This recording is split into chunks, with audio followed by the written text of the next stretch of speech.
pour it directly in, and then you use a spoon to scrape it up. And I'm gonna try not to make a mess here.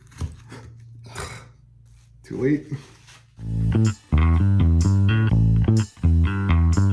Hello and welcome to Deliciously Awkward. So if you haven't seen this viral watermelon ice cream thing, it's pretty cool. Like you take half a watermelon, freeze it, then scrape it up and mix it with milk or cream, and it essentially becomes ice cream. So I've been wondering, can you do it with honeydew? And I know most of you are probably thinking, honeydew? Oh honey, don't. But honeydew is actually one of my favorite fruits, so I've been wanting to try it this way. So that viral watermelon ice cream, but with honeydew. Let's go make it awkward. So to make this recipe, you just need 2 ingredients.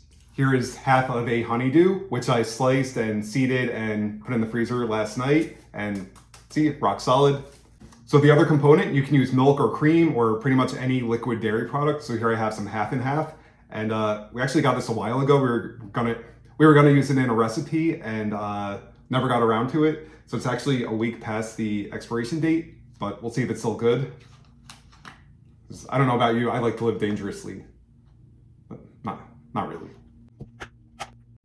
Okay, smells good, I'm gonna use it. So I'm just gonna bring the camera up and zoom in. I think you're just supposed to pour it directly in, and then you use a spoon to scrape it up. And I'm gonna try not to make a mess here. Too late.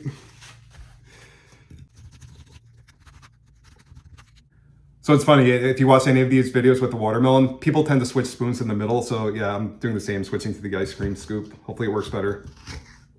Yeah.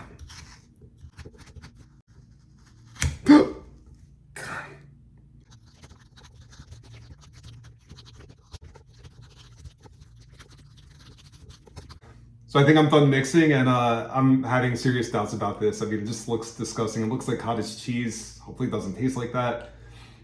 But yeah, every video that I've seen, it makes it look so easy.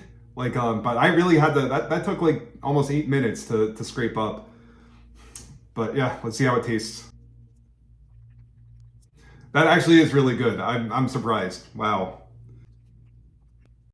Wow. Seriously, who needs watermelon? And I love watermelon, but like I said, honeydew is one of my favorite fruits. And yeah, it's just like honeydew, but with that creaminess. I might like it to be a little sweeter, but that is my only complaint. It is really good as is. So again, I am so pleasantly surprised how well this turned out. And if you are a honeydew hater, it's probably because you've never had ripe honeydew. Whenever it's on a fruit platter or in a fruit salad, it's like rock hard and has no taste, or it absorbs the taste or whatever it's touching. But if you have a ripe honeydew, it is amazing. It has a subtle but very complex flavor. I know I sound like a total food snob when I say that, but seriously, buy a honeydew and leave it on the counter for 2 or 3 weeks and let it ripen. This one, I mean, literally, I bought this one 2 weeks ago, and when I cut it open last night and had some of the other half, it was perfect. And so yeah, try honeydew on its own, let it ripen, try it this way. It is amazing. So I hope you enjoyed this video. If you did, hit that like button, subscribe, leave a comment, let me know what you think. And remember to embrace the awkward, including awkward melons and awkward ways of using melons. And I'll see you next time.